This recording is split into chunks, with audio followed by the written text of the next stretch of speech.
தீர்மானம் போட்டிருக்கோம். இல்லை தீர்மானம் போட்டும் மாவட்ட ஆட்சியருக்கு கவனத்துக்கு கொண்டு போயிருக்காங்க, நடவடிக்கை எடுக்கலை. அதாவது கொடுத்த 5 வருஷத்துக்கு கோரி அனுமதி கொடுத்து இப்போ நம்ம போராட்டம் உள்ளிருப்பு போராட்டம் பண்ணதுனால தற்காலிகமாக நிப்பாட்டி வச்சுருக்காங்க. மறுபடியும் பார்த்தீங்கன்னா திருநெல்வேலி மாநகராட்சி துணை மேயர் KR ராஜ் அவர்கள் வந்து பினாமி பேரில் அனந்த பெருமாள் அப்படிங்கிற பேர்லையும் ஃபஸ்ட்டு மக்கள் கருத்து சமூகத்தில் வெறும் அனந்த பெருமாள் மட்டும்தான் இருந்துச்சு. இப்போ 15ஆம் தேதி தான் ரீசெண்டாக அனுமதி கொடுத்துருக்காங்க. முகமது ஹாக்கிம்னு சொல்லி 2 பேரில் இப்போ மறுபடியும் கொடுத்துருக்காங்க.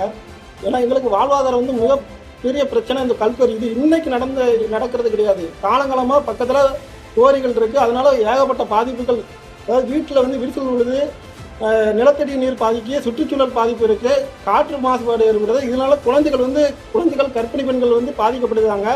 நாங்களும் மாவட்ட ஆட்சியர், கனிமவளத்துறை, முதலமைச்சர், துணை முதலமைச்சர், ஆணையர், புவியியல் மற்றும் சுரங்கத்துறை, மாநில சுற்றுச்சூழல் தக்க மதிப்பீட்டு ஆணையம் அங்கெல்லாம் புகார் மனு அனுப்பியும் சரியான நடவடிக்கை எடுக்கலை.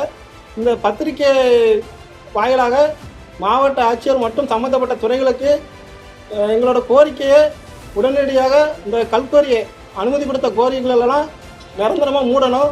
ஊர் பக்கத்தில், அது எங்கள் ஊர் மட்டும் இல்லை, அதாவது ஏகப்பட்ட கிராம மக்கள் அதிகமாக விவசாய நிலமோ இல்லை குடியிருப்பு பக்கத்தில் கோரிக்கை அனுமதி கொடுக்கக்கூடாதுன்னு சொல்லி நாங்கள் கோரிக்கை வைக்கிறோம். இந்த நடவடிக்கை எடுக்காத பட்சத்தில் வருகிற 2026 சட்டமன்ற தேர்தலை தாதுனத்து ஊர் மக்கள் சார்பாக ஒட்டுமொத்தமாக புறக்கணிப்போம். அது மட்டும் இல்லாமல் அடுத்த கட்டமாக நாங்கள் போராட்டம் நடத்தலாம்னு நினச்சிருக்கோம். அனைத்து கட்சிகள், அமைப்புகள், இயக்கங்களை அழைச்சி மாபெரும் போராட்டம் கண்டிப்பாக எங்கள் ஊரில் வச்சு சாலை மறியல் போராட்டம் கூட நடத்துவோம். கண்டிப்பாக இது உரிய நடவடிக்கை எடுக்கணும்னு சொல்லி இந்த பத்திரிகை வாயிலாக இது பண்ணுறோம்.